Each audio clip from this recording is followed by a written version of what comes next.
Do you want to do Star Wars? They said. I said, too fucking right.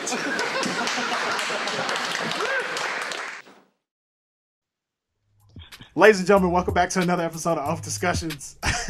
The reason why I'm laughing already is because we wasted like 4 minutes. We were actually recording. This is take 2. We've only did that like once, I think, Thoroughbred. That's the bad thing about it. But yeah, so we're back again, another week. Of course, last week was a Star Wars celebration. We record on Wednesdays, obviously, if you guys know from past episodes. But all the Star Wars celebration stuff happened Thursday and Friday. So Friday, whatever. We missed it. So now we had to bring it back. This is a special episode because we have with us, as always, like I said, I'm Kid Swift. On the Skype line, we have Thoroughbred Webb. Hey, and LL Cool B, our good friend. What's up? And also in studio, if you guys are watching this on the camera, you can see that we have another good friend of ours, Shaggy Wallace, good friend of the show. Has finally got into the show, to podcast with us. Since we're doing a Star Wars heavy episode with all the news that happened, I wanted to bring Shaggy in to talk about it because he's a big Star Wars fan like us. So it'd be great to get more opinions than just us. So yeah, eventually everybody will be able to call in. If you guys want to be on the show, just let me know. If you live in Lexington, even if you don't live in Lexington, you want to come out, whatever, we'll figure it out.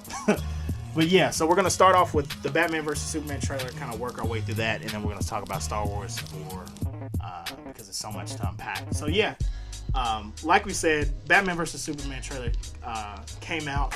This is the second time we're saying this. So it's going to feel weird at first. But yeah, so the Batman vs. So the Batman vs. Superman trailer came out. What do you guys think overall from the trailer? We watched it together the first time.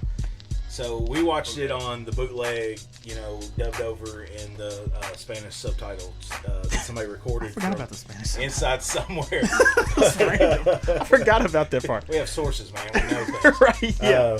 But no, it was really cool. I like I said earlier, I was down on the movie at the beginning because Ben Affleck being Batman. I mean, you kind of think about Daredevil. So yeah, exactly. But anyways, back to it. It looked really good from what we got to see. It looks like there's going to be a lot of rebellion from the people of Metropolis and/or Gotham City towards Superman. And then Batman, he gives that cool line where he's like, "Can you bleed?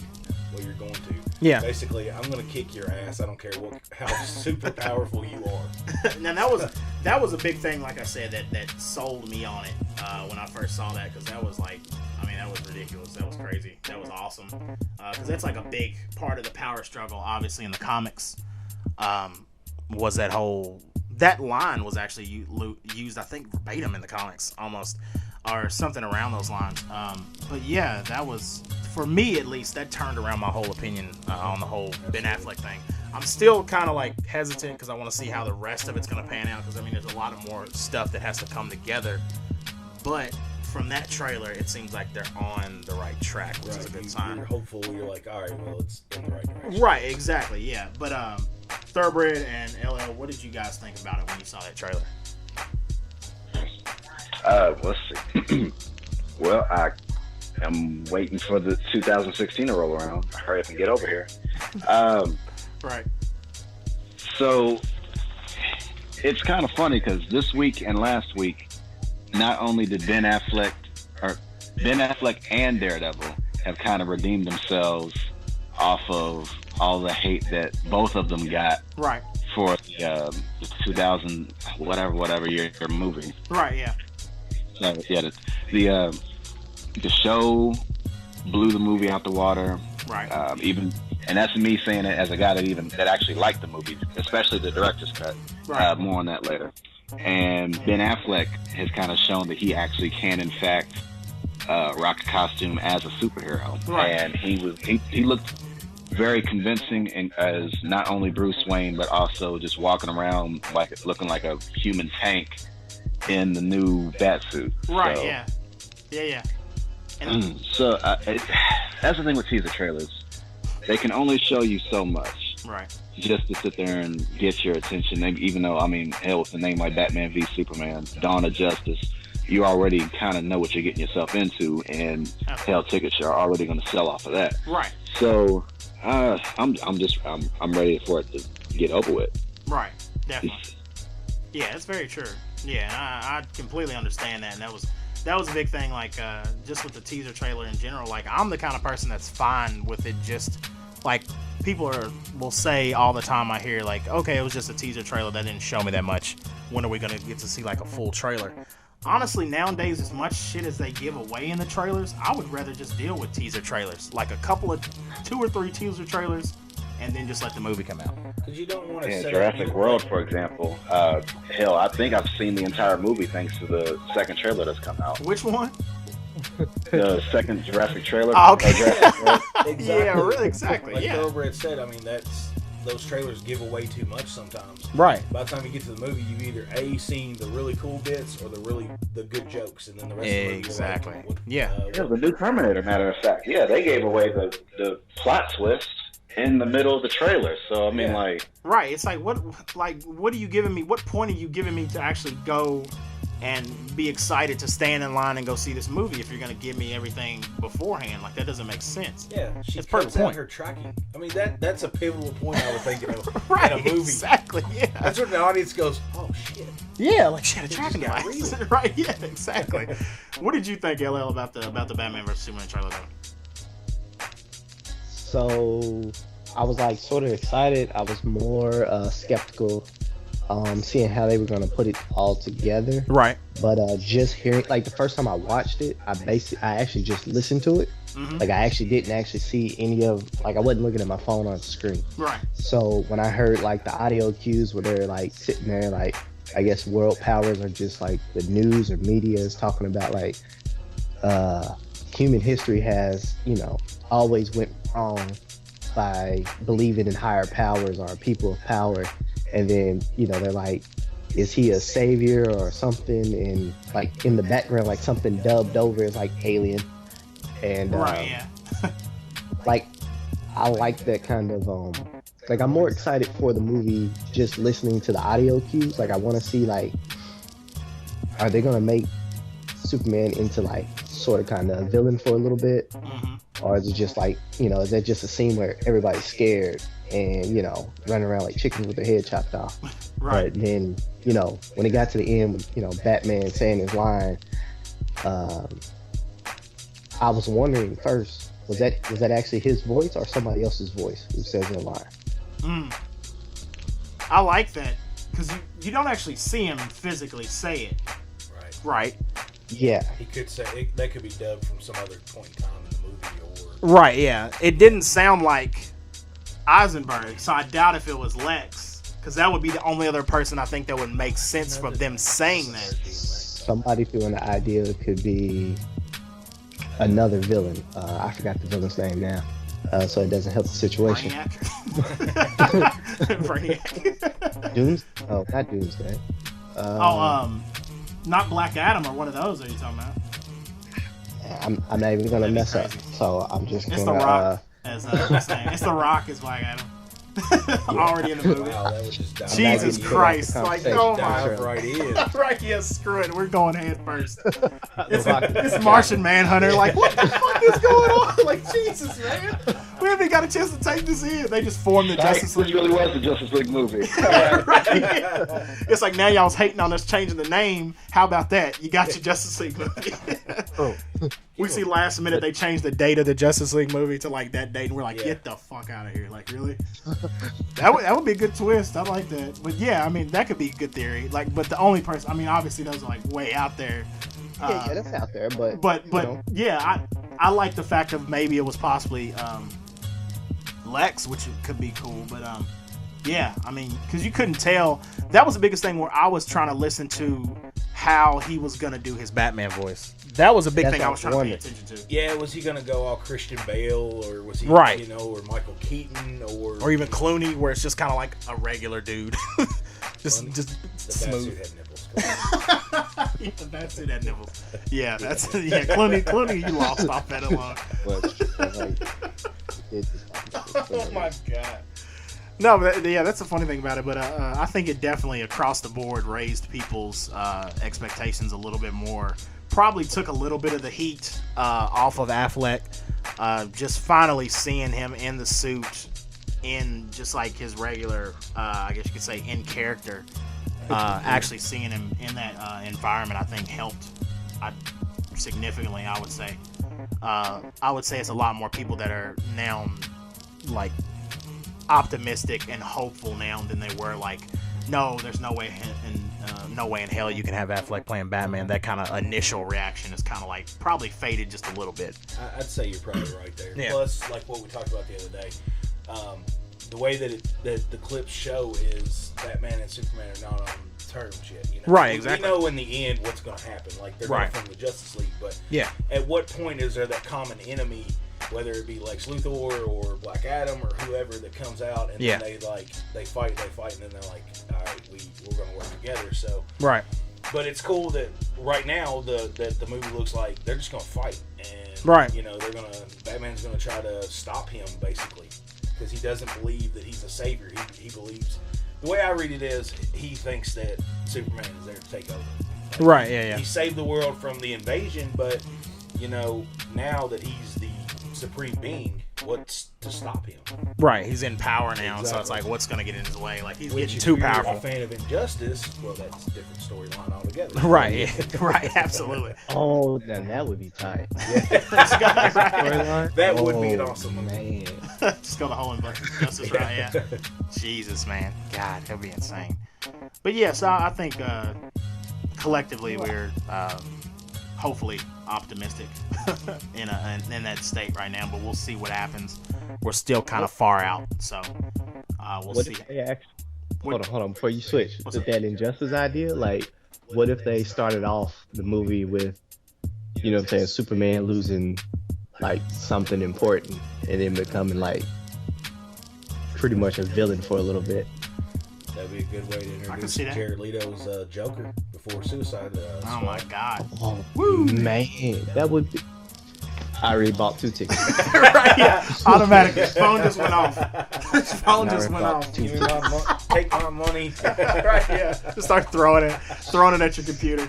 Take it. Jesus, man. Just drive by the movie theater and throw money out the window. Good Lord. That idea that I was about seeing the trailer. Right. I mean, the teaser. And now I just want to see like a super teaser with that on it. Like, oh, man. After that, that's the funny thing. I don't know if you guys saw the picture where Jared Leto kind of like involuntarily revealed his Joker. No. Kind of makeup-ish. Dude, like. It was weird. I don't know. It's kind of weird. Joker is by far. You're talking about the Snapchat picture? Yeah, the Snapchat picture. I haven't seen it yet. I haven't looked because Joker is by far the most polarizing villain. Like, you know, my favorite has always been Scarecrow just because of the neurotoxins and stuff. I think that's really, I don't know, creepy but cool. Yeah. But Joker is by far the best villain of any villain in any genre of comics, in my opinion. Yeah. Just the things he does. So I'm kind of just holding back to see Jared Leto's actual, you know, to see what the Joker looks like. Right. Yeah. Because you know we grew up with Jack Nicholson, and then you know Heath Ledger did such an amazing job, I thought, with the Joker. And then plus, you know, we watched the animated series with Mark Hamill voicing the Joker. Right. Yeah. You have all those things, you know. You don't want. I guess maybe I just don't want to ruin it. Right. Yeah. Absolutely. Yeah. Same thing. I'd recommend holding off on it because it's not. It's hard to describe. It's like it almost looks like he's trolling his fan base. Right. Yeah. With the picture. Yeah. It's like this is kind of an idea what's going on, but at the same time, it's probably going to come around looking completely different. Right. Than what's going to come out for Suicide Squad. Yeah. I could see it. I could definitely. Yeah, I'd recommend not worrying about that Snapchat picture and just wait till they get to like movie stills or something. Right. Yeah. Like personally, I don't know. I mean, I watched Gotham, so when they introduced the supposed Joker character from Gotham, I still haven't wrapped my head around this kid being possible future of Joker. Yeah. He's got the smile, the creepy smile. Like, everything adds up. But, you know, I'm still at the point where it was the Red Mask gang, you know, and he fell in the vat, and that's all we know. Right. Other than being like a failed comic, you know, and all that. Right. Yeah. Absolutely. Yeah. But no, I think Thoroughbred's got a good point. I'm just gonna hold off. Yeah. Till that trailer comes out. I was trying to look it up right now, and I was like, no, I'm just gonna wait. Right. Yeah, just hold on. Save that for another show, LL. Look back to I'm sorry. When you look back with Heath Ledger's Joker, he, actually kind of abruptly shown where what his costume was going to look like, how he was going to present himself as the Joker. Right. And it jarred future audiences at this point in time. It jarred the people that were looking forward to it. It's like, oh my God. At first, because you remember he was like, oh, they're going to let Brokeback Mountain sit there play Joker. Yeah, oh yeah, people lost their shit. People don't remember that. And all of a sudden to just show him as with the posters like Why So Serious and all this other, this, that, and the other, and just to show such a dramatic transformation, that also upped the ante regarding Ledger's performance. So with Leto, hopefully he's just trolling as far as with that Snapchat picture, and just little by little showing things going on. Right. I don't really care to see a step-by-step transformation. I'd rather it just kind of be sudden and dramatic. Absolutely, yeah, definitely. Like Nicholson or Ledger. Right. Yeah, definitely. Where it's like, oh, like they don't look anything like like the actor. I think it's a good cast though, and I'm a big fan of Jared Leto's music. Like I like 30 Seconds to Mars. So right, yeah. I'm already sold on Jared Leto doing it if he can pull it off. Yeah, I think he can. So. Yeah, absolutely. Yeah, so I think it'll be good. I think it's just like you said. We can just wait and see. Yeah. But yeah, so that is the comic book. No, I'm just playing. I was like, well, that's the comic book talk. No, yeah, I would say everybody wait and see. We'll see what happens. What do you guys think? Let us know. Drop us an email. Send us a comment on YouTube. Anything. But yeah, moving on to, of course, the reason why we're all here. Getting into the Star Wars celebration and everything that happened. Jesus Christ. So much stuff from the movie announcement, the teaser, the game Battlefront that's coming out, where the expanded universe is going, everything. So yeah, first and foremost, I just want to start out with the teaser trailer, the second teaser trailer, I should say. What does everybody think as far as how it came out when they first saw it? I'm gonna start with Shaggy first, and then we'll go through it. But yeah, what did you think when we first saw it? When we were watching it, we were trying to pull it up on our phones at work, trying to see it. That terrible internet we had. Terrible internet, and we were trying to stream that freaking stream and figure it out, and it finally worked. But yeah, what did you think when you first saw it? Man, it was everything I wanted it to be, and then it was. There's so much going on in it that you don't know a lot, because there's not a lot of backstory, because the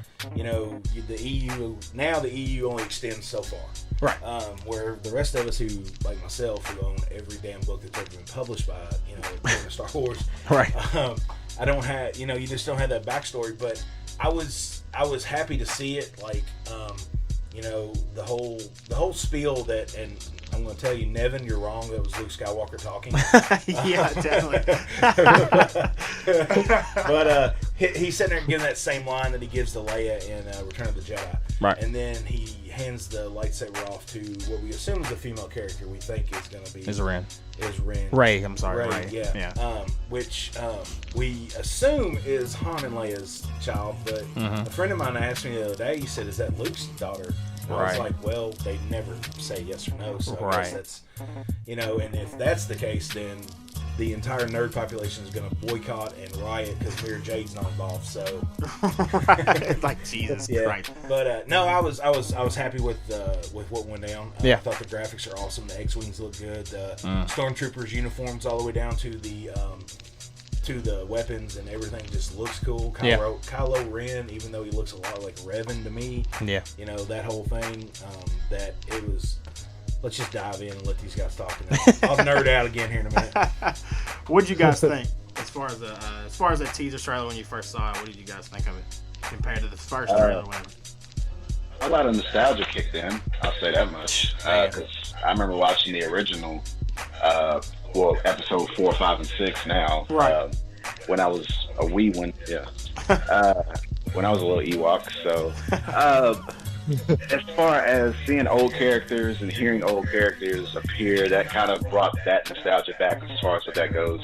And now that it's taking such a new and modern approach, right? Especially with someone like kind of taking a fresh step towards like, hell, J.J. Abrams was able to like kind of add a little fresh modern take on Star Trek. So who knows what's going to happen with this movie this Christmas? God, I forgot this year that comes out.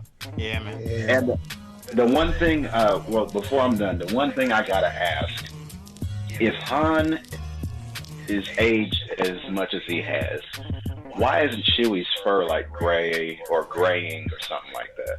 Now maybe you know, yeah. Well, Wookiees do live quite a bit longer than humans.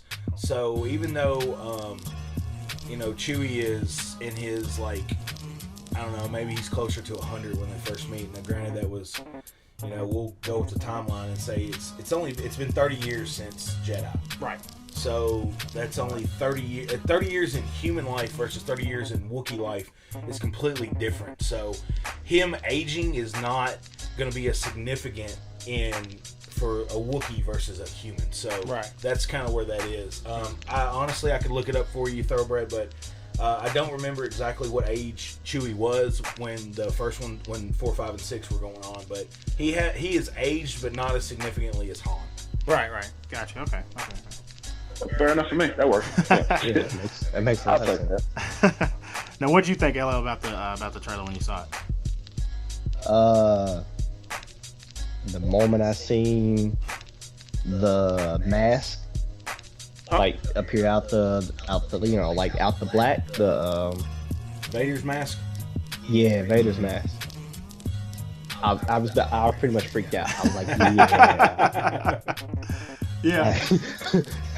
Because Darth is Vader's my favorite of all the characters. Right.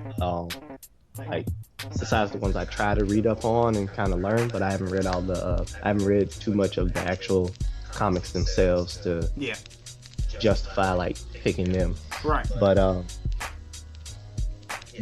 with Thoroughbred. Like the moment the music came on and I see Vader's mask, I was sitting there like, when's Christmas gonna come? Like Santa Claus is bringing a gift for me. All right.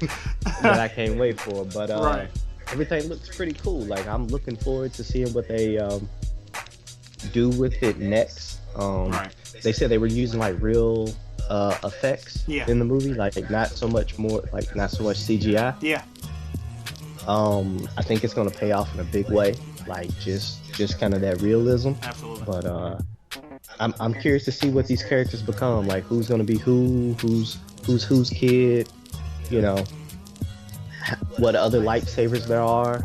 Like I'm really interested in that kind of thing. So yeah, absolutely. And that was a big thing. I'd say, like when I first saw this second trailer, like that opening shot reminds me a lot of that initial shot you can remember from like the first Star Wars where Luke is standing in that sunset shot. Yeah, looking over the film grain almost looked identical. It was like he was trying to imitate that shot. Yeah, and I think that's kind of where they want to go with it because 1, 2, and 3 either it failed or flopped. There's really not a lot of in betweens. Right. But it was definitely futuristic and CGI heavy and it didn't really correspond as much with the older movies. Right. I guess there's arguments that can be made because of the Empire suppressing people. Maybe that made more sense. But right. Speaking of this movie, it definitely has that old school look and feel, and it's more gritty and dark, and it makes you.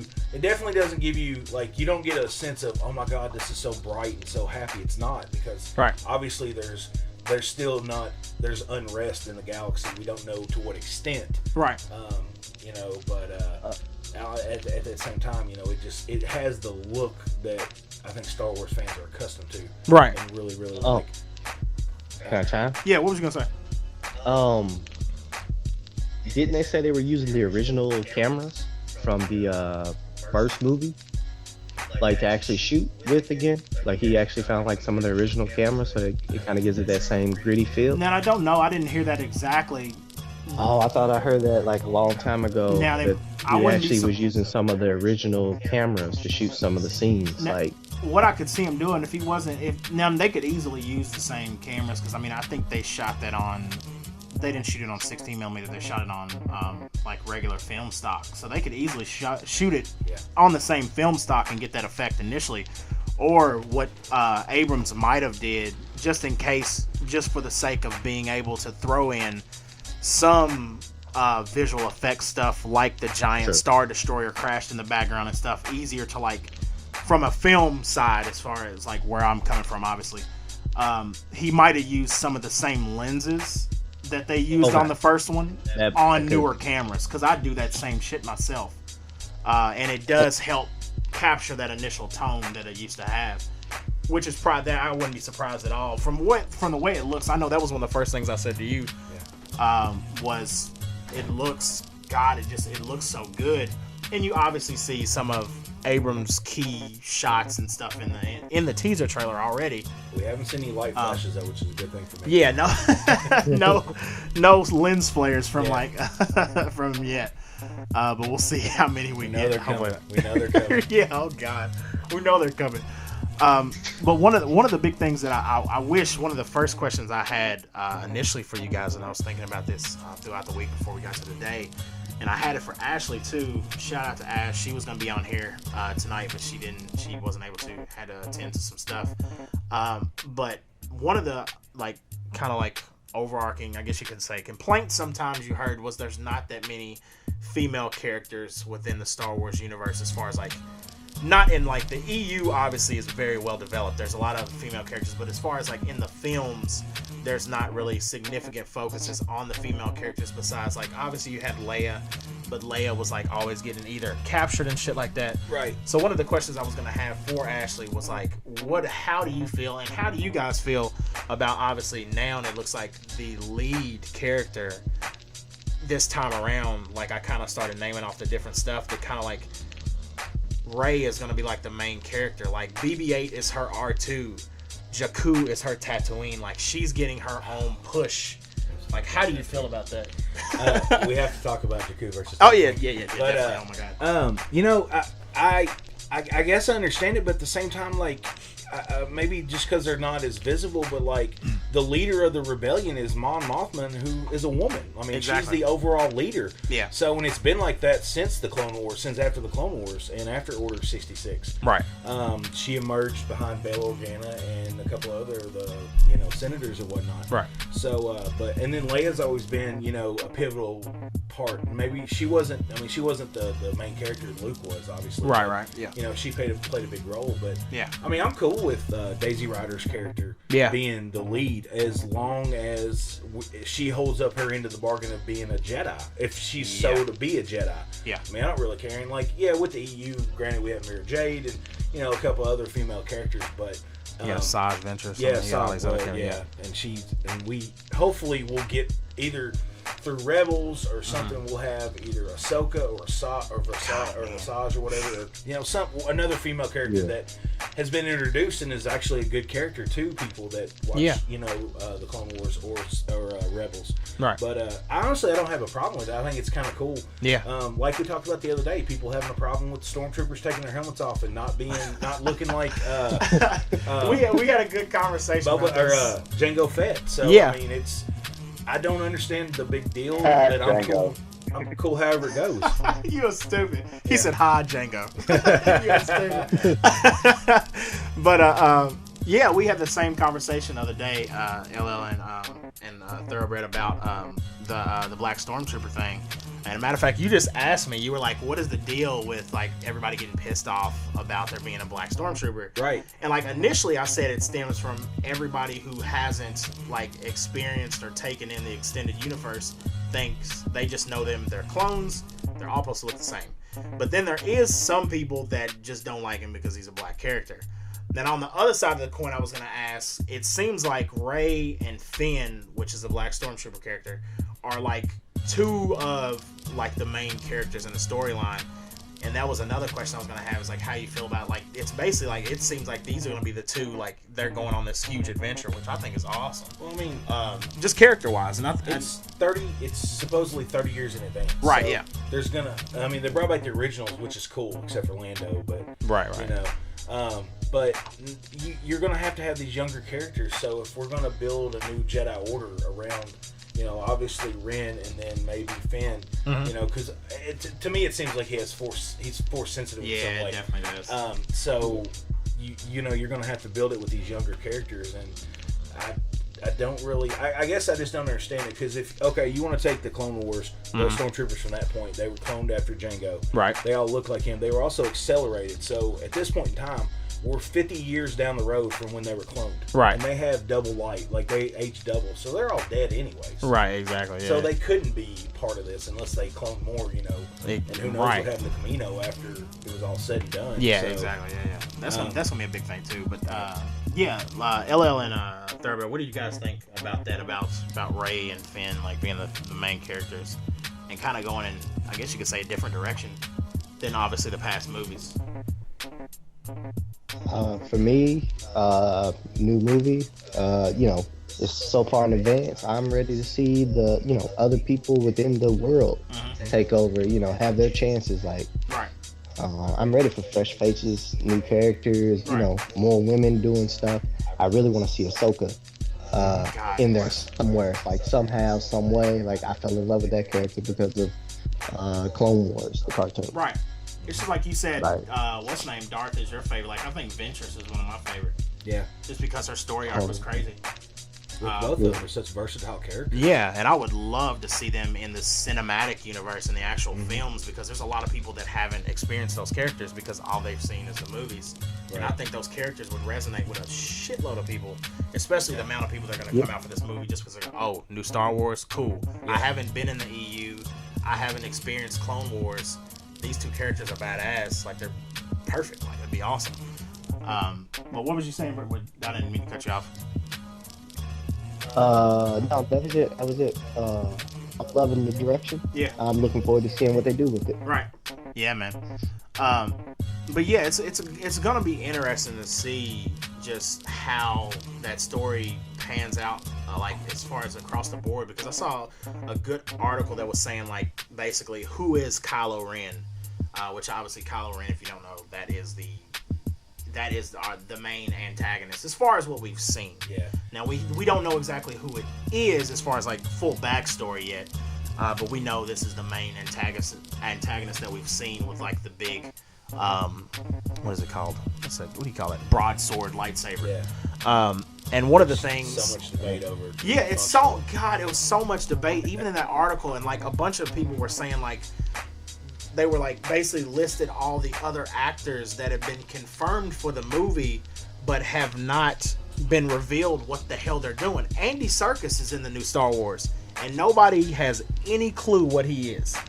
What is his name? Max Van Sydow. Yeah, Max Van Sydow, Piper. Yeah, there's several characters who are out there. Andy Serkis is a false droid.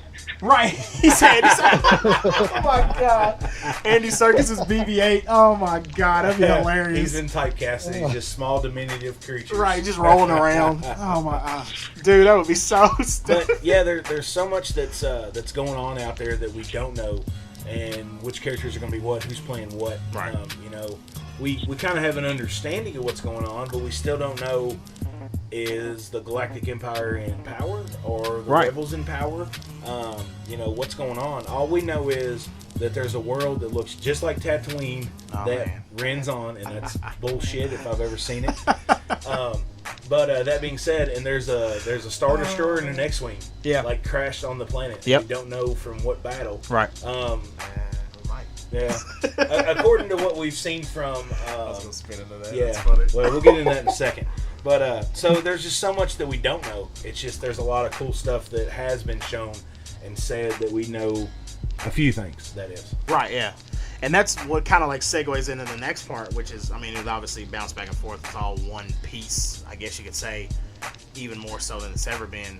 Because in the past, like, if you don't know, DICE is in with a 10-year deal with Disney / Lucasfilms to create either all or basically the main functioning piece of Star Wars property on the video game end, which is Star Wars Battlefront. Now, what they've revealed, like we were talking about, is that Jakku that's the planet that Rey and Finn are on in the teaser, the second teaser. That's the planet that you see with the big Star Destroyer crashed and the X-Wing crashed in that opening shot. It's Jakku. It's not Tatooine, which a lot of people thought it was Tatooine. I thought it was Tatooine. Everybody just assumed because it looks like fucking Tatooine. But it's not. It's actually a planet called Jakku, which is actually where this is the interesting part as far as like how this whole blending back and forth between the game and the movie is going to go. But Jakku, apparently there was a battle of Jakku a year after Endor that happened on this planet, above this planet, whatever. And that is supposed to, according to what was told at the Star Wars event, that's supposed to bridge, I'm not going to say all because that's fucking impossible, but it's supposed to be a significant set piece that bridges the gap between Endor that year after and then into what I guess that's the new Empire. From basically from the past to now, 30 years in one battle, which is where me and Shaggy were kind of like trying to figure out how the hell is that one battle that happened a year after Endor on Jakku going to bridge and basically tie together all these pieces. Obviously, that's not going to be the case because it's damn near impossible to fit that much story in one battle. But that's what they've hinted at, that this Jakku planet and the Star Destroyer crashed and everything is a very significant story piece. But I mean, I know you have many things to say about the whole setup, the situation. By myself about that. But so I don't. This is what I don't understand. So you have this. You have 4, 5, and 6 the entire battle, the entire time. You kill Darth Vader, you kill the Empire, or the Emperor, and everything should crumble. And then a year later, out of nowhere, another Sith, we assume Kylo Ren, comes along, and they win this battle of Jakku, and then everything goes back to normal. There's got to be a lot more to it. Yeah. Now, the one good thing that we do have coming before the movie is, I believe it's September, when the book Aftermath comes out.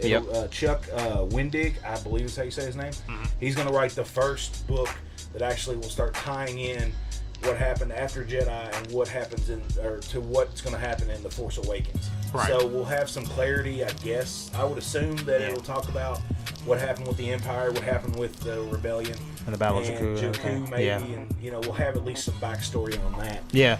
But one battle 1 year after Endor. Yeah. I mean, I don't know if it's not enough. Apparently, they just didn't put the teddy bears on there to kill everybody. Right? It's like, God dang it. But on like just in general though, what did you guys think about, especially LL and Thoroughbred? What did you guys think about when you saw the trailer for the game? And it was obviously it wasn't gameplay, but from what I've heard from a couple other shows that I listened to, the gameplay trailer itself was amazing. And apparently what they did was at the Star Wars Celebration, they recreated the briefing room from, I don't know if it was the briefing, I think it was the briefing room from the Death Star. And that's the way they showed the trailer, the actual gameplay trailer. In A New Hope, the briefing room, like where Vader force chokes, what's his name? Yeah, okay. Yeah. They basically recreated that actual room, and they had Dolby, the sound company, fit that room with this amazing sound system, and that's where they had a very select few of games media come in, sit around the table like it was a debriefing, and they showed the actual gameplay, like somebody actually controlling it. Cool. They said it was played on a PS4. They said it looked fucking amazing. But what did you guys think, LL and Thoroughbred, as far as like the game, and also Shaggy, what did you think about the game itself when you saw that initial trailer? And from the news you've heard and everything. Let Thoroughbred start it. Yeah. Thoroughbred, you there? Yes, I was on mute. Sorry. Oh, you good. What did you think when you saw the game trailer? I actually did not watch the game trailer for Battlefront. I apologize, and sounds like I'm unprepared in that sense. No, you're but good. I've seen little snippets here and there as far as people announcing it and like talking about it and raving about it. And you know, as far as with Star Wars games, it's kind of been hit or miss. Yeah, that's very true. Like big hit or big miss. It's like either been one or the other. Yeah, but seeing as how they've had so much time off to kind of coincide with the movie coming out this year, right? Maybe hopefully that they were patient with what they had to do and not just rushing something out to hurry up and get something out in time for the movie, right? You know, I can only speculate since I didn't get to see it myself. But hell, that's all we do is speculate. That's why they pay us the big bucks. But yeah, that's all I can really add to the regarding the game trailer. Excuse me. Right. What do you think, Elo? The moment I seen it, I got initially excited about it. But I was telling you all, well, most of y'all know, I don't play that many Star Wars games. Right. Because I like probably after like 3 days, I'm like, all right, I think I've tried everything I wanted to. I made my character into into the Fat Man, and then I'm kind of like, all right, whatever. Right. But this one is did they say it was like 32 people? It's I think it's 40 max. 40? Yeah, it's 40 max. So it's 20 on 20 is the max. So when you become like the leader, you get to become like a super, you know what I'm saying, like a Darth Vader or Fett, yeah, Luke, a Fett, or Luke Skywalker, something like that. Yeah, that's what it's been rumored. Well, that's what it's been confirmed that that Boba Fett and Darth Vader are definitely going to be playable. They said there's other heroes and villains is what they're basically calling them right now. But they haven't confirmed the others, but they're pretty sure Luke's going to be in there. Yoda will probably be in there. On the villain side, I don't know how many different ones they're going to do on both sides, but it's going to be interesting to see the other villains too. But that's going to be a big component of the matches.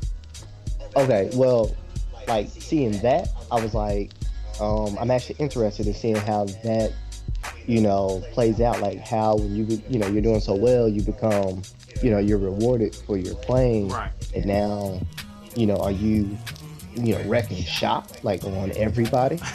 Yeah, or are you just like, you just get your appearance changed? Like, I'm just wondering how that actually plays. Yeah. The trailer itself I actually like, but I was just wondering, like, deep down, how's the gameplay gonna come down to? Right. I'll definitely give it a shot because I figure, everybody and their mama's gonna be playing the game. Oh man, right? that'd be ridiculous. So, that's. But yeah, you go ahead. No, I was gonna say just like that's what like Thurber said. Like we all we do is we speculate. We haven't obviously had hands-on time with the game or anything like that, unfortunately. But as far as the way it's set up and everything, from what I've heard, it basically works like a perk system almost, where like you can become and ascend to power. It's like you get to be Darth Vader for like whatever, or you get to be Boba Fett, or you get to pick who you want to be. But then on the other side of the match, somebody on the opposing team can also ascend to power at the same time, and basically you can have in the middle of everybody else, like your normal run and gun type characters, you can have this big clash of these two huge titans. So somebody on the good side might get Luke Skywalker or Yoda, and then all of a sudden somebody on the bad side might become Darth Vader, and then everybody in the match just has this moment where they're not even shooting each other no more, because you just see two titans wrecking shit, like going at it, which those could make for some amazing moments as far as gaming wise goes. That's going to be the really interesting thing. And then the other thing, as far as now, I think I brought this up on last week's episode a little bit, but one of the cool things, and I think this is going to be a big thing, because obviously DICE is under EA. EA has been notoriously constantly just reamed for being a terrible company, which I think a lot of people are hard on them, but I haven't had any personal experience with them, obviously, on a personal level, but I've played Madden and shit like that. That's about as much experience as I have with the company. But a lot of people, and myself included, think this might be the one thing to like light a fire under their ass. Like, look, we're going to give you control on the gaming side over the biggest property in the world. if you fuck it up, like, the public will sink your ship. Like, you will be done. You won't be able to make shit else but Madden games. And if you try to make anything else, everybody's gonna be like, no, fuck you. You destroyed something I love. I want to kill you. You'll be like that character off of what was the character, the Latino character off of shit, where he's like, my name is Diego Mateo. You killed my father, and now you must die. Like, that's what they'll get. They'll get this constant barrage. Like that's what they're gonna have to deal with if they fuck this up. So that's going to be the big thing, and I think it's going to help them. But one of the things that Lucas kind of like did as far as on DICE's side to help accommodate that is they gave them access to Lucasfilm's vault as far as like every prop, every practical effect, everything that they had, all the locations that they used from the old movies, and they let them scan those into the game. So the X-Wings and everything that are in the game, the AT-ATs that are in the game, are exact replicas, exact digital replicas of the ones that we saw in the movie. So they said even like the battle scars and stuff that like made their way onto the ships throughout the movie, all that stuff is going to be exactly the same in the game, which I think is awesome. The weapons are scanned in, all those kind of props and stuff are scanned in. Like even they said the effects, when you shoot somebody with a laser, it isn't like some big explosion or some dumb shit where it takes out a tree or something like that. It's still the crappy little spark effect that it was in the 70s, which I think is amazing. So basically, you're getting to play a super polished game that would have been on like the Famicom or the Atari. I'm excited about the game. Yeah. The gameplay looks good from just what we saw of the trailer, right, and whatnot. Getting to play Boba, getting to play Darth Vader, and Lord knows whoever else. Hopefully there'll be a DLC where we get to kill Jar Jar. I mean, that would make everyone happy. It just needs to be a horde mode with just all. Yeah, pretty much just invade. I can't even remember the planet now. That Padme's from. But anyway, just find the Gunman City, track down Jar Jar, and just a quick lightsaber. And it's done. Right. But took that out and then done. But no, they've. Some games have been good, some games have been bad. So hopefully, they've held off a year on this one because it's supposed to come out a year ago or whatever. Hopefully, it'll be great, and hopefully, the Battle of Jakku bridges some gaps and you find out some stuff. I don't know. The way that it's set up with the way the movie, like what we think we speculate and know about, that we think we know about the movie. The good side won't win in this game, so it's kind of depressing, I guess, to some people. The light side, finally, right? Yeah, he said finally, right? Finally. Yeah, and that's another interesting thing about it was they said like the initial release of the game is just the first movies. It's the original films. It's not any of the newer stuff as far as like the actual first movies, and it's none of Force Awakens initially. But like I was telling somebody else today, this is going to be probably a DLC like LL on some Borderlands shit type game where they're going to be like releasing planets like left and right because they're going to have to release the Battle of Jakku. They already said that was going to be free. So they said we were going to get that. If you buy the game, you get the Battle of Jakku, whatever. Let's just hope that. But they're just going to they're going to have to. Yeah, and that's cool, but which I think it works. They don't nickel and dime us to death. Yeah, that they can't do that. Yeah, you can't charge like COD does. Yeah, you can't. If you get the season pass for $30, cool. This will probably be one of those games where it'll make more than enough sense to do so. But if you don't get the season pass and you just want to get a planet here there so you can battle on this huge map, it can't be like $15 for a planet or $20. That'll be insane. That'll get out of hand.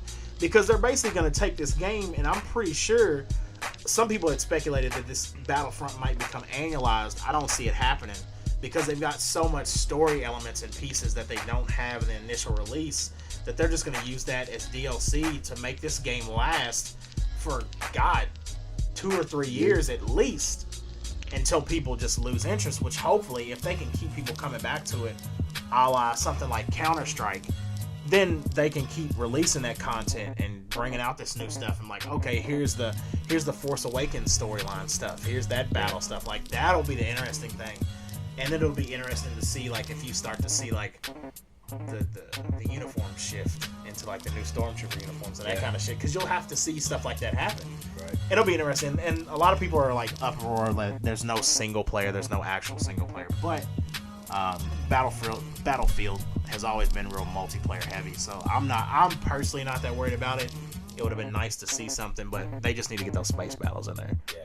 If we get to that one. Yeah, like, they get space battles, Yeah. and they might be on to something. Right. Or let me, get an X-wing and go through shooting everybody. You know what I'm saying? Right, like, kind of like Battlefield, you can hop in your helicopter, jet, Right. and roam the skies, kind of shoot at people on the ground, whatnot. But it being Star Wars, and you can have force powers that can make things complicated. Right, yeah. Now it's gonna be interesting, because I said this to you, Shaggy, when I first saw the trailer and said it was coming. But I feel like this game is gonna be, if it plays out right, this is gonna be one of those big games. And LL, I think you'll agree with me that this will be one of those big games that'll help push potentially with a big DLC pack or something. But when Project Morpheus comes out next, like early year, February, March, this game makes perfect sense. It's going to be, obviously you can switch between first person and third, but if you get down in the X-Wing and you can have the Project Morpheus VR headset on and be looking around and shit while you're flying over Endor or flying over Hoth, like wrecking shit, I mean, that's amazing. Like, that's potential to be ridiculous. I think... Go ahead. Go ahead. I was just going to say, I think that's every gamer's, like, dream. Is Right, to get right. that first person kind of in the cockpit. I'm flying, I'm shooting, my controls, I'm pulling back on the yoke, I'm flying, that's what you want. And if this game can evolve into that with, Oculus and all that, then that's going to be amazing. Yeah. Where you can go with that and the amount of people that would buy that kind of stuff. Because I know I would. Yeah, it'll sell. It'll sell that shit. And Sony knows. Like, Sony has to know. Like, that's going to be a big thing. Like, Sony has to know that they have to. And they've kind of been, with all the commercials I had seen, like, on YouTube, and this happens all the time nowadays in the gaming industry, but all the, like, the YouTube little commercial spots for Star Wars Battlefront, all of them have the Sony PlayStation 4 banner, like, wrapped around them. Like, when you see it in a little screen on YouTube, it's the PlayStation 4 Sony thing wrapped around them. So it seems like Sony's aligning on that side, like, okay, well, this is Star Wars, this shit is huge, let's get on board now before Microsoft tries to jump in with the Xbox and align it with them. So I think it's just like with Destiny. Destiny was hugely aligned with a lot of cues from Star Wars, but it was hugely aligned with PlayStation 4, but it was on every console. I think Battlefront's going to be hugely aligned with PlayStation 4, but it'll still be on everything. Right. It'd be nice if we could get some cross-play in there, but of course that's never going to happen. No. That'd be awesome.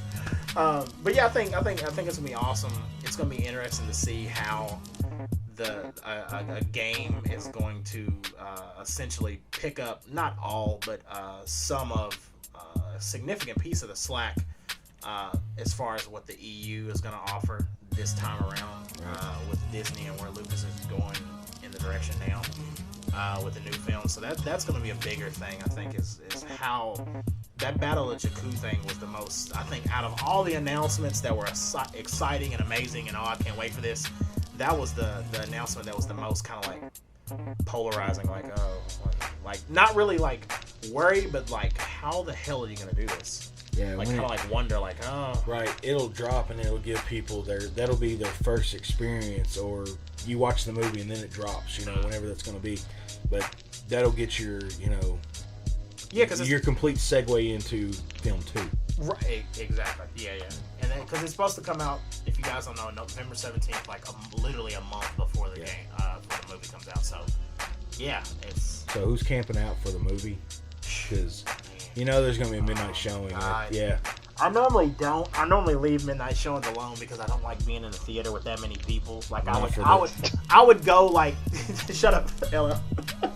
I'm usually one, like, if it comes out, it'll come out on probably Wednesday at midnight type shit. I would be the type of person that would go see it like the following Tuesday at like 10 in the morning when the theater opened. But I know there's no way in hell I'll be able to make it to a 1, 2, and weekend. 3. I was standing in line Yeah. to do the complete midnight showing. I didn't dress up though. I don't do that kind of shit. Right. Cosplay. Cosplay. Those people are cool, but Yeah. no, that's not me. No, like I'll be standing in line. I'll take off work the next day. I'll be there to watch that movie. I'll probably end up watching it at midnight and then go back the next morning at like 11 and watch it just to recap. Yeah. Because then I'll be like, well, I gotta go talk. I gotta talk about this. It's right. It's so funny because I probably will do like this is obviously once in a lifetime type film release thing. But I would do it like for the game. I'll probably be midnight release for the game, like without a doubt. Yeah. But I guess it's just because I get to get the game and go home to my own house and get to experience it. Not by myself, but online. I'll obviously probably be playing with you, LL, online when we get it. Yeah. But as far as like the movie, it's just like, okay, I gotta make sure I get in there and get a good seat because if I'm in an uncomfortable seat, I'm that kind of, it's first world problem bullshit, I know. But I'm like, if I'm not in a good seat, I'm gonna be angry and I'm like, oh. Get there early. Yeah, that's all I'll do. I'll just get there early. Which early on this movie will mean like if it comes out on Wednesday, I'm going to get there on Monday.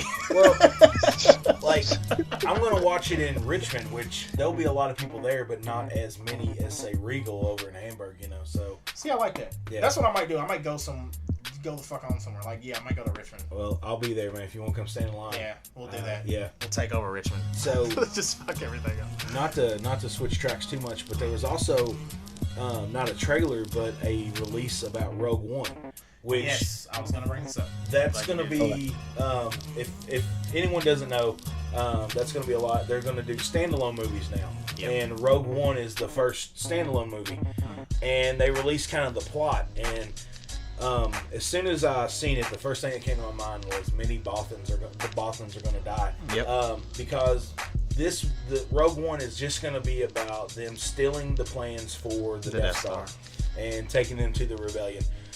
They say there's not going to be. Kathleen Kennedy was like, there will be no magic powers, no Jedi involved. It's just pure rebels breaking into the Galactic Empire, Right. wherever, and stealing the plans. Now, a Sounds cool caveat amazing. that with the EU was Han Solo was actually dating a woman who ended up being in that group that stole the original plans in some of the Expanded Universe's books. So Right. I know that there's going to be a lot of up in arms if maybe that doesn't play out. Right. But then again, we harken back to the EU and we know it's not there anymore. But Right. you talk about it. But That's so cool. anyways, Rogue One sounds like it's just going to be a shoot 'em up movie. Yeah, Star that's what- Wars films. I'm actually super excited. Yeah, that sounds awesome. You guys heard about this, right? LL and Thoroughbred. Did you guys hear about the Rogue One film? I heard about it. I heard there was just gonna be some standalone film. Yeah. But I haven't got to like look into it. Like this is like you're dropping, more knowledge on me right now than I got to look up earlier. But I'm kind of liking this idea. Standalone films, Yeah. just kind of they got so much of the universe to bring out, stuff like that. So Right. I'm liking this. Yeah, it's like, and you don't have to have like Jedi and everything in every Star Wars. Yeah. The universe is so expansive, and apparently they showed off they got to see some footage of it at Star Wars Celebration, but it hadn't been I don't think leaked it's yet. nowhere online yet. There was a couple. There were some steals. Yeah, I saw. definitely. And I, for one, am hopeful that Rogue Squadron gets in on this. That's Wedge Antilles' X-Wing group. Like, they're the elite of the elite when it comes to the X-Wings. Right. And so I hope they get involved in some of this kind of battle that goes on, or, however this is stolen. But Give me another Rogue Squadron game. Oh my god. Like the one on GameCube. Yeah. Oh, that's such a good game. Yeah.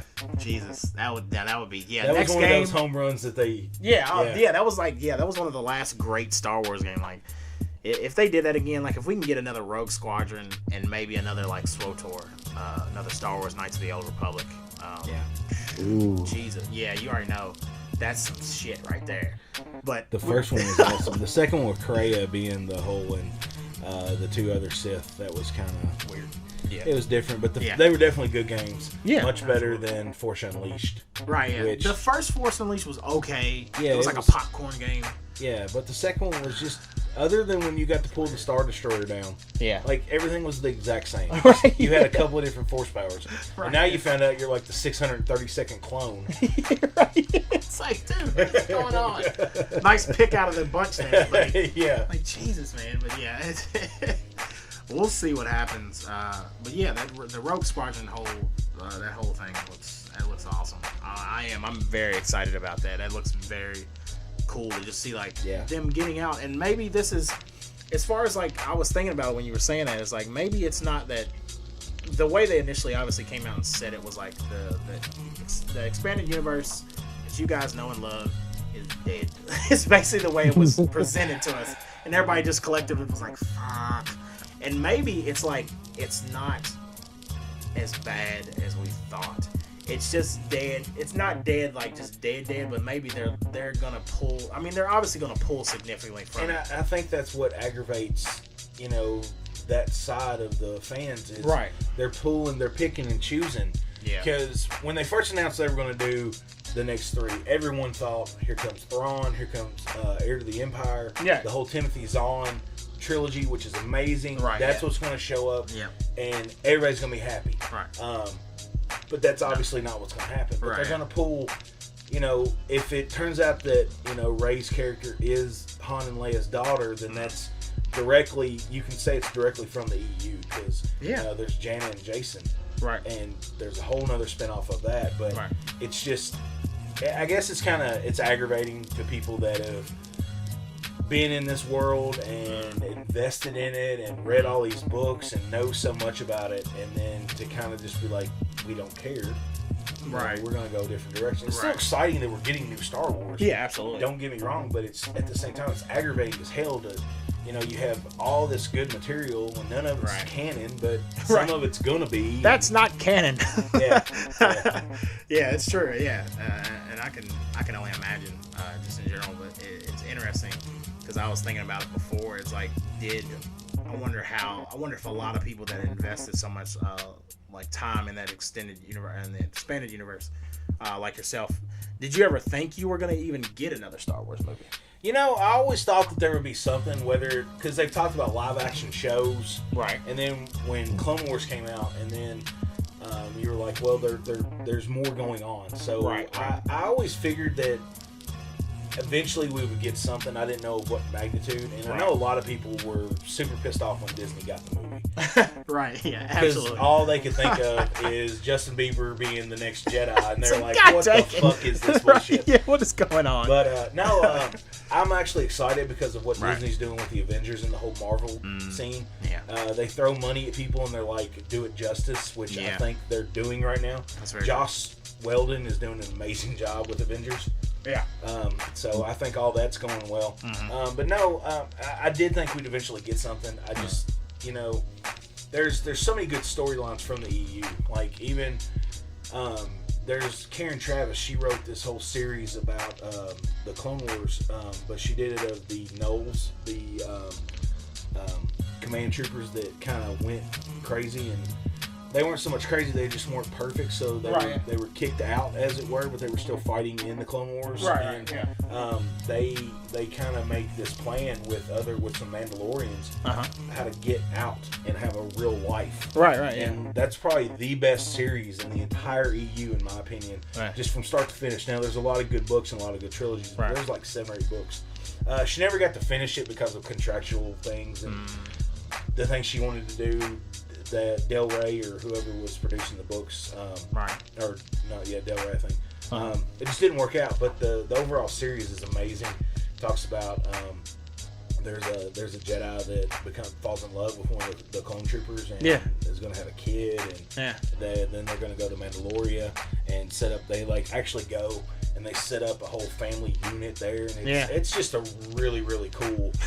They kidnap a Camino to try to break down how to reverse the aging, and I mean there's a lot that goes on in these books that's really cool. So that's awesome. Now I'll get off my tangent. But awesome. I kind of thought that we would eventually get another movie, whether it was animated or acted out. I never imagined that we'd get this kind of scope where Disney's like, we're basically gonna milk this cow until it runs dry, right. Because you're getting standalones and you're getting trilogies, and it's going to be every year. And for a while, it's going to be really cool. Eventually, they will kill it. Yeah, that makes it. Yeah, but as of right now, everything's copacetic, you know. Right? Yeah. Definitely. That's hilarious. But yeah, LL, Thoroughbred. You guys got anything else to add? No. Only thing I wanted to ask is, I haven't got into the books. What's one book, Star Wars, that you would recommend just jumping in, like, or series? Like, what would you say start? One book I think everyone should read would be Revan. Just because it's such a great character in the Knights of the Old Republic. Him and Malik's like storyline through that game. I think reading that book is a really good book. But if I were going to start someone, I guess there's a couple of different points you can start at. If I was going to start before episode 1, 2, and 3, I would go with Darth Bane, the trilogy, to learn about the Rule of Two. Mm-hmm. I'd probably go with those. Yeah. If I were going to start in the middle, like jump in, if I didn't do the Clone Troopers that I was just talking about, I would probably do Coruscant Knights. There's a trilogy of that. It talks about a Jedi who is on Coruscant right after Order 66 and kind of what goes down on Coruscant with all that going down. Right. And then if I were going to do it after Return of the Jedi, right, then it would have to be Rise of the Empire, the Timothy Zahn books. Right. Heir to the Empire. Gotcha. Stuff like that. That's probably the where I would go with those. I mean, there's a lot of good books out there. There's a lot of bad books out there too. Sure. But the whole how you say it, using Vogue, that goes on during the New Jedi Order. Mm-hmm. It's okay at best. Gotcha. But it's reading material. Right, yeah, absolutely. Gotcha. So, Thoroughbred, I did have an answer for you. So, Wookiees, they live to be north of 400 standard years. So, when BBY, before the Battle of Yemen, which was the first, was A New Hope, Chewie was about 200 years old then, so he's about 250 in this like new movie. So that's going to put him at 50 years old. He's like, yeah, he's like 50, middle age. 50 human. Middle age, man. So he's almost the same age human as Han Solo. Yeah, but he just doesn't age quite like that. Right. Damn, that's crazy. That's awesome. Huh. Yeah. The more you know. All right. Bum. Yeah, with Shaggy, we ought to put like once you put the names down, like under who's talking and whatnot, you ought to put under him like how they have for documentaries on History Channel. Yeah, I was like put Shaggy, Star Wars professor. Yeah, Doctor Star Wars. I can handle that. That's awesome. Yeah, I can deal with that. Right. Yeah. That's awesome. But yeah. If you guys don't have anything else that I can think of, we'll wrap things up. Okay. Yeah. Slight bit of music news. If you're into Young Thug, Carter 6 came out. If you're not into him, I mean, yeah, I really doubt anybody that's going to listen or that's on the podcast is going to listen to Young Thug. I sure as hell don't. Right. Action Bronson's Mr. Wonderful came out.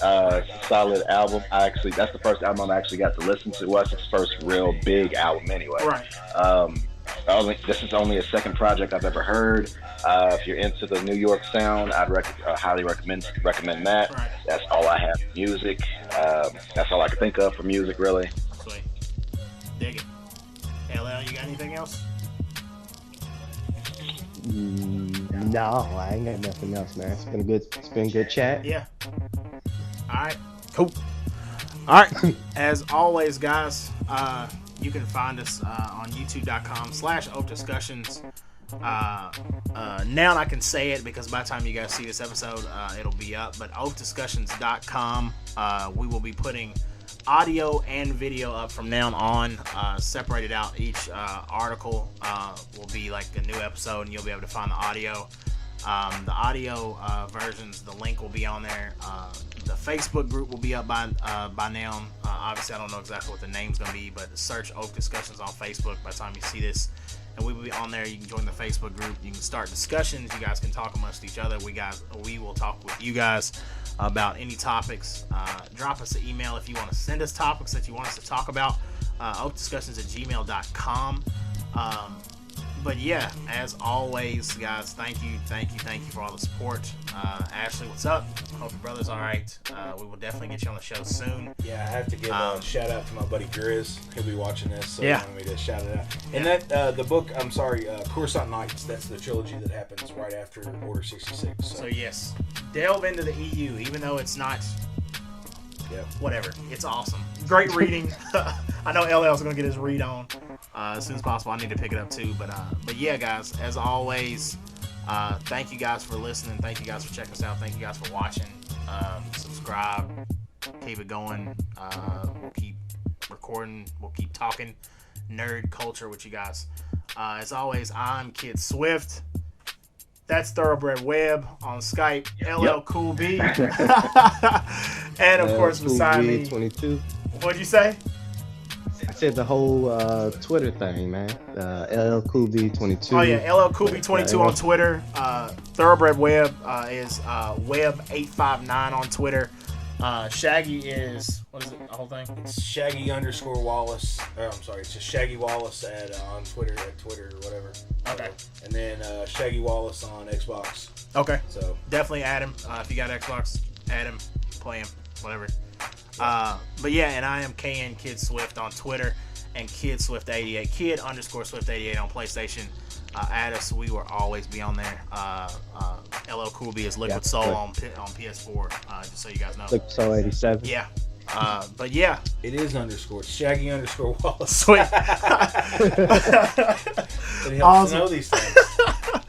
But all right, guys. Thank you, guys. Another great episode. We will see you guys next week. Peace. Later. Peace.